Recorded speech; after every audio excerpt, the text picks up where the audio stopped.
sin más preámbulo, le presento a Braulio sobre el tema de la jornada de Jeremías.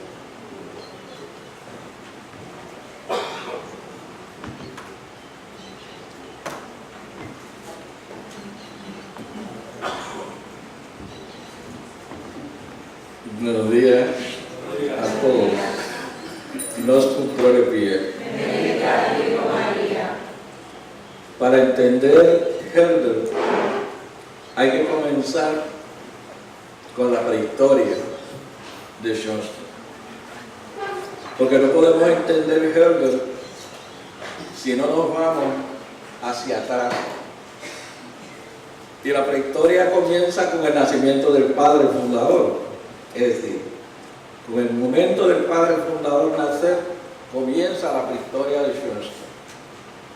Luego vamos a ver su desarrollo como seminarista y su desarrollo cuando es nombrado director espiritual de los jóvenes seminaristas que estaban en Johnston. En 1912, en octubre 27, el padre da la primera charla a estos jóvenes, a este grupo de jóvenes, y les pide, bajo la protección de María, queremos aprender a formarnos como hombres libres, fuertes y sacerdotales.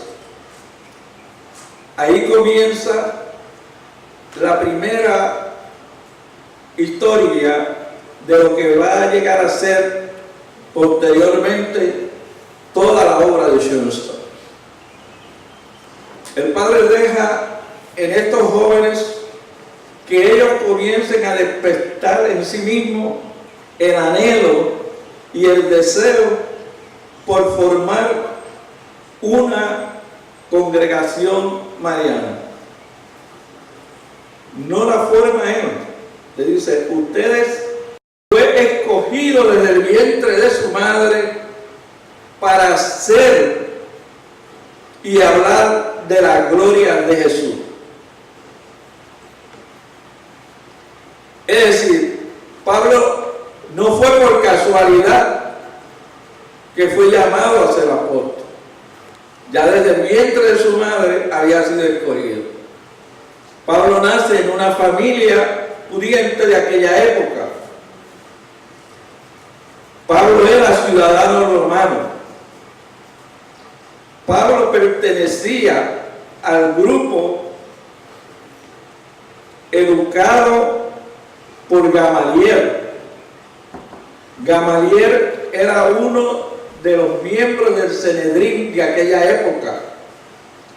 Fue uno entre los tres el Mesías.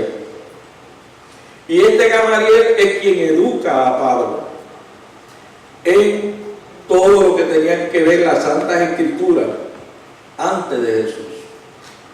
Pablo no conoció al maestro físicamente. Pablo persigue a los cristianos. ¿Por qué se convierte en perseguidor de los cristianos? Pablo, por ser fiel a Yahvé. No es maldad. En Pablo no hay maldad, ni hay traición para Jesús.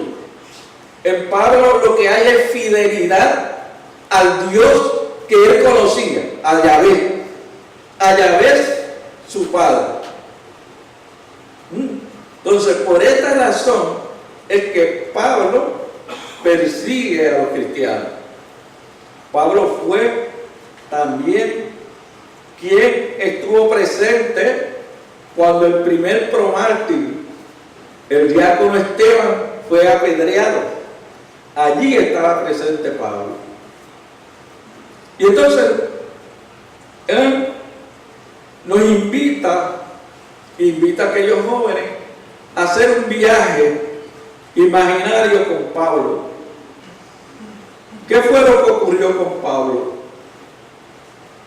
Y dice que Pablo sale desde su lugar allá en camino a Damasco con instrucciones por escrito a perseguir a los cristianos. Tenía instrucciones claras y iba en persecución de esa secta que no era ni se llamaba todavía cristiana, ni se llamaba católica. Era una secta que, como él mismo nos va a decir, había gente que decía de un hombre que murió y que dicen que está vivo. Ahí, a eso es a lo que él va a perseguir. A esa gente que está empezando en una secta que dice que un hombre llamado Jesús, que murió y que a la misma vez dice que está vivo. Y va camino a Damasco. Y cuando llega a Damasco, nos cuenta la historia de los Hechos de los Apóstoles, que se cayó del caballo y que quedó ciego. Que quedó como unas escamas completamente cubriéndole la visión. Y le dan ahí la aparición primera de Jesús en su vida. Pablo, Saulo, Saulo, ¿por qué me persigues?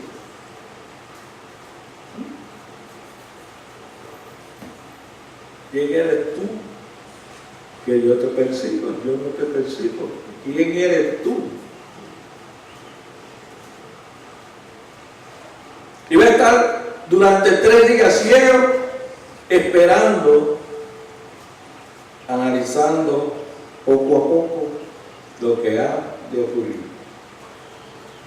Y entonces viene el sacerdote Ananías, que lo invitan, y tampoco quería ir allá porque dice, espérate, ¿cómo que yo vaya a ver a ese tipo? Que lo que hace es cortando pescuezos a diestra y siniestra, y tú quieres que yo lo vaya a ver. Pero obediente al mandato del Señor, fue y le recobró la vida. ¿Y qué es lo primero que Pablo hace? Lo mismo que hizo Jesús antes de comenzar su predicación. Se fue al desierto. Lo mismo que había hecho Juan el Bautista, que iba a predicar sobre Jesús. Pero no fue al desierto por 40 días como Jesús. Fue al desierto por 2 años. Durante 2 años Pablo va a permanecer en el desierto, únicamente recibiendo de Jesús mismo las Escrituras. Es Jesús mismo quien le va a presentar a él plenamente el Evangelio que él va a defender. Hoy nos está diciendo a nosotros también, es hora de Damasco. Para nosotros tiene que ser hoy también hora de Damasco, hora de conversión, hora de transformación, como ocurrió en Pablo, de entrar en nosotros mismos a conocer a ese Cristo que Pablo conoció en el desierto. ¿Y cuál fue el Cristo que Pablo conoció en el desierto? Pablo conoció en el desierto al Cristo crucificado, pero a la misma vez al Cristo resucitado. Esa era la visión de Pablo sobre Cristo Jesús. El Cristo que había muerto en la cruz, pero que no se quedó en la cruz, sino que resucitó para darnos vida y vida en abundancia, como nos dice él, y que se quedó con nosotros en el milagro de la Eucaristía, de la cual también Pablo nos va a hablar muchas veces. nosotros estamos llamados a tener momentos y horas de Damasco, de entrar en nosotros mismos y buscar la respuesta de Cristo y la respuesta del Padre. La similitud del Padre y Pablo. Pablo dice: no soy yo quien vive, sino que es Cristo quien vive en mí. Quien ve a Pablo, ve a Cristo. ¿Y qué hace el Padre? Conoce a ese mismo Cristo y encarna en sí mismo al Padre Dios.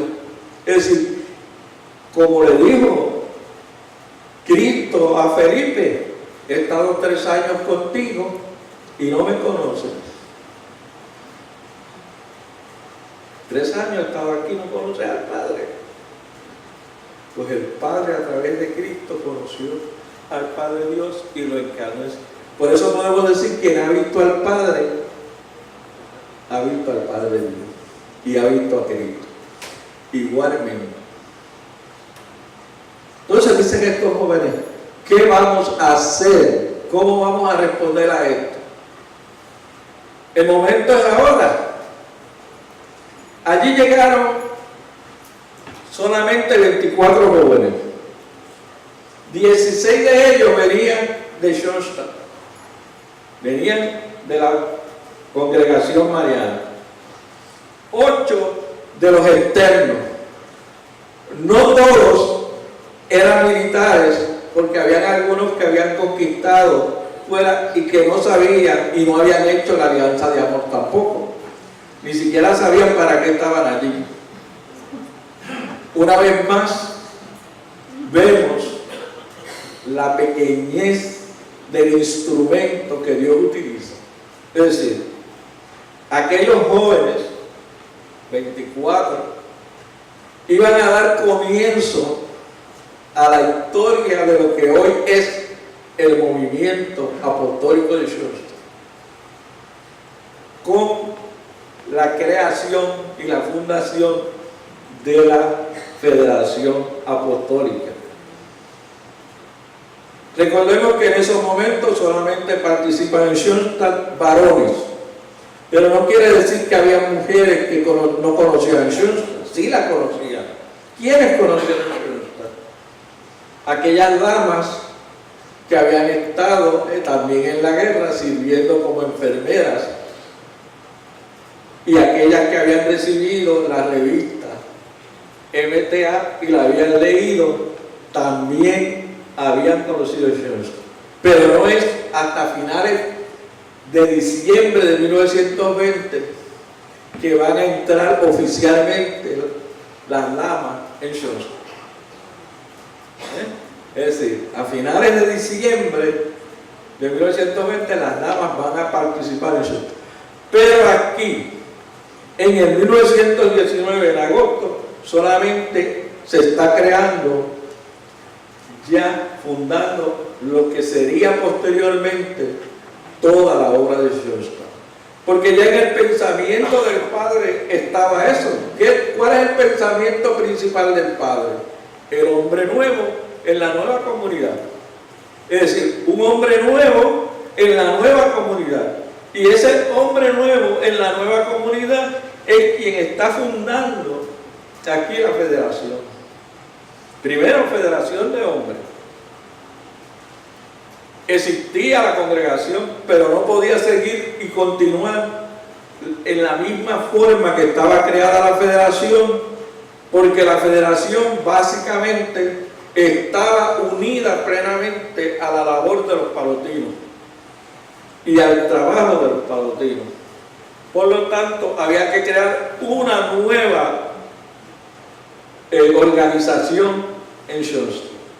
Y así el Padre lo había asumido. Estos jóvenes deciden allí crear entonces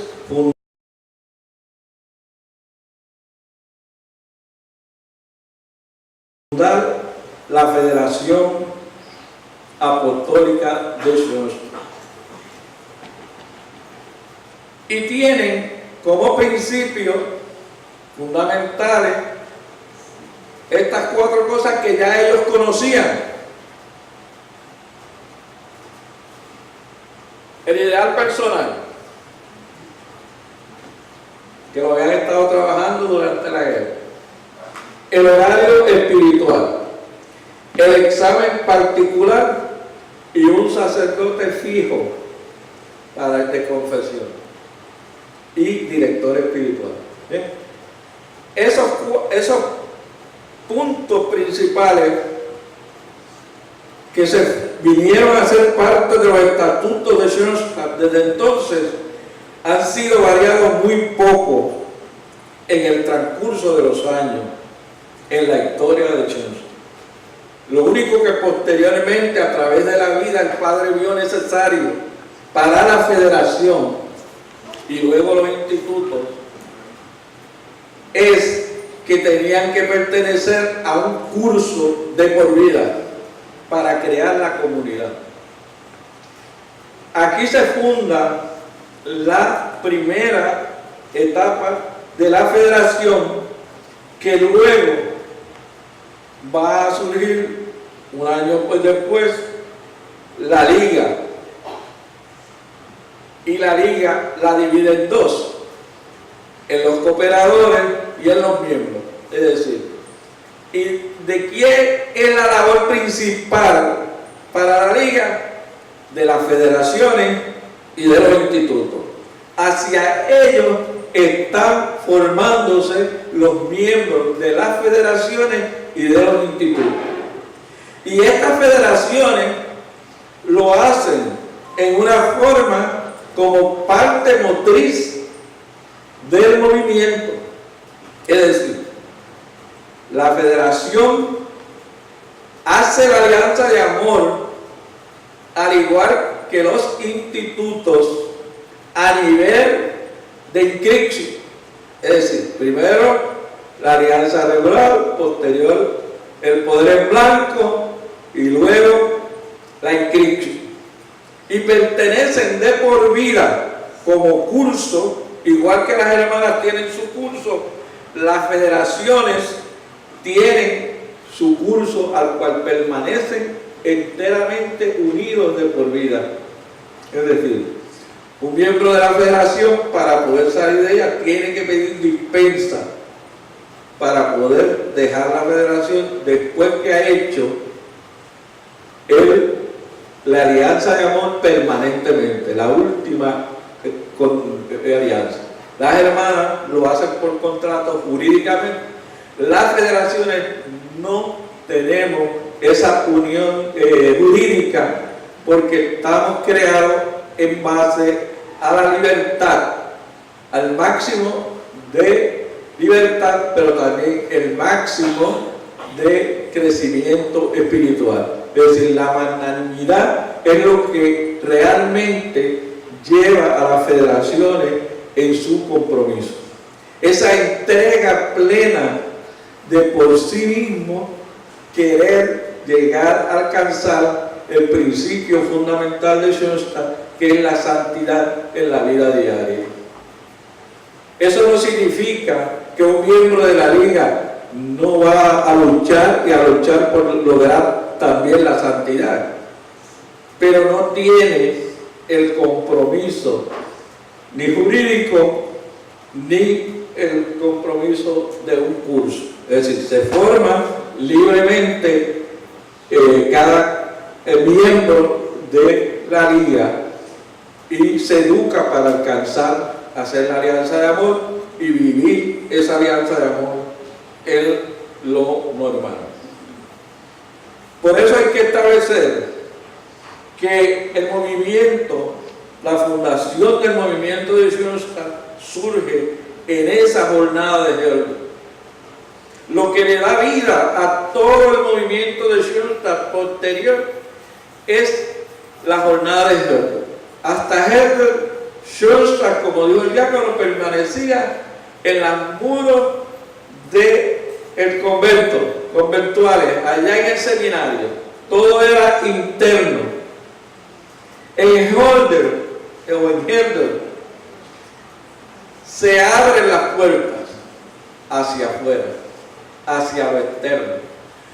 Y aquí se cumplen las palabras proféticas del Padre que había dicho allá en el momento de la fundación, de que Schoenstatt quizás era para Alemania y quizás iría más allá. Ahora está yendo más allá.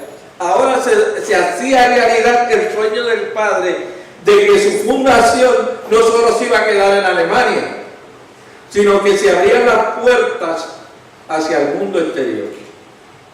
Eso es lo que se logra con la jornada de hoy. Si hoy existimos como movimiento apostólico de Schoenstatt, se lo debemos a este grupo de jóvenes que valientemente estuvo dispuesto a luchar y a crear una nueva organización para el movimiento de Schoenstatt. La finalidad de la Federación Apostólica es la formación apostólica de líderes católicos en el espíritu de la Iglesia y en estrecho contacto entre sí. Es decir, el espíritu de la Iglesia. Estamos ante una crisis en la Iglesia, del mundo entero. Leía yo anoche, antes de acostarme, un momentito, un documento donde sale que 2 sacerdotes se suicidaron.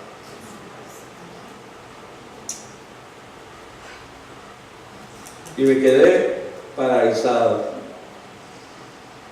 Y me pregunto, ¿dónde está la respuesta nuestra a esta crisis que ha entrado en lo religioso moral de la Iglesia? Y nosotros tenemos esa obligación, reconquistar al mundo en lo religioso y en lo moral. Y lo tenemos que hacer con nuestra vida, con ejemplo. El Padre decía que él no quería muchos hombres que hablaran bien, que él quería muchos hombres que vivieran en el interior en unidad con Dios. Y hombres y mujeres estamos llamados a encarnar como Pablo encarnó a Cristo en su ser. Quien me ha visto a mí, ha visto a Cristo. Y este joven le dice a aquellos otros jóvenes en esa charla, los viajes de Pablo no fueron fáciles. Ya en aquel entonces, ustedes saben que el Titanic estaba hecho ya en 1919, ya el Titanic se había hundido en 1912. Y él compara en aquel entonces las barcas de Pablo con la barca del Titanic. Ahora imagínense si lo comparamos ahora con los barcos que son islas completas en el agua, hoteles completos en el agua. Pero Pablo no tuvo que viajar así. Pablo viajó en unas barcazas difíciles y recorrer kilómetros y kilómetros a pie por caminos donde había mucho bandidaje y lo arriesgaba todo por el amor a Jesús. ¿Y dónde comenzó Pablo a trabajar? Pablo no se fue lejos, se fue al centro de la metrópoli, a Roma. Y allí en Roma, aquellos que creían en el Dios desconocido, porque aunque ellos eran de muchos dioses, tenían un amor profundo al Dios desconocido. Y Pablo le dice, de ese Dios desconocido de ustedes es del que yo vengo a hablarles. De ese Dios desconocido al que ustedes aman es el que yo vengo a hablar. Y hoy, como entonces, en nuestra sociedad hay muchos hombres y mujeres que aman un Dios desconocido. Un Dios que solamente existe en sus mentes, pero no en sus corazones. Por eso, tiempo y hora de Damasco, tiempo de conversión, tiempo de ir y caminar nuestro pueblo con el mensaje de Schoenstatt, que es y no será otro que el mensaje de Jesús y de María. Muchas gracias.